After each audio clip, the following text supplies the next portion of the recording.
Good afternoon and welcome to BJC Mitzvah Day number 152, part 1. Use the Sefer Hachinuch, a mitzvah that keeps your soul on its way, and a new mitzvah. Also found in the third book, Vayikra, Parshas Shmini. Do not drink wine or any intoxicating beverage, you and your sons with you, when you come into the tent of meeting, that you not die.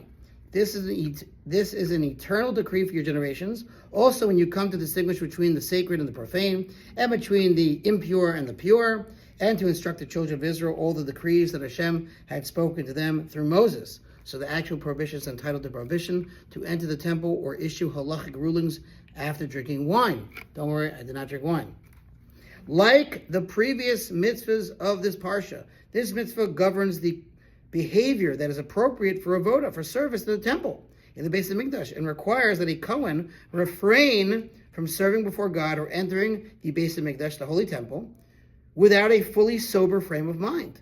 Similarly, due to the great significance of halachic matters, this mitzvah requires that one whose sobriety has been compromised refrain from instructing others in such matters.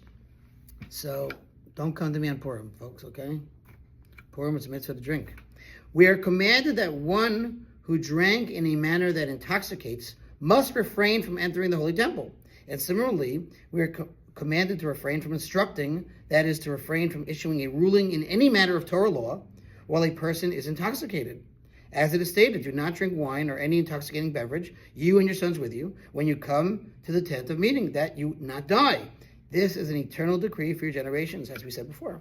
Also, when you come to distinguish between the sacred and the profane, and between the tameh and the tahor, which again means the impure and the pure, and to instruct the children of Israel all the decrees that Hashem had spoken to them through Moses. So he repeats that verse.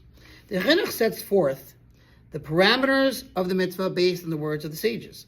This is a quote from the Talmud, from Eruvin. One who has drunk even a revius of an intoxicating beverage, so different opinions of revius. Some say it's as little as 3 ounces, some say as much as 5 ounces, right? 2.9, 5.1, different range, okay? So someone at that much may not rule on halachic matters. The following is a quote from Sifra in Leviticus. Again, that's a commentary. Had the verse stated only, do not drink wine, I would know only that the prohibition applies to one who has drunk wine. From where do we know to include other intoxicants in this prohibition? To teach this, the Torah states, or any intoxicating beverage. If so, that other intoxicants are included in the prohibition, why is wine specified? To teach that for drinking wine, this prohibition bears death at the hands of heaven, but for becoming drunk through other intoxicants, it is an ordinary prohibition. It is further stated there in Sifra, from where do we know that a Kohen does not incur liability to death except for drinking wine at the time of the avoda, i.e. for the actual performing avoda after drinking, but not for merely entering the temple?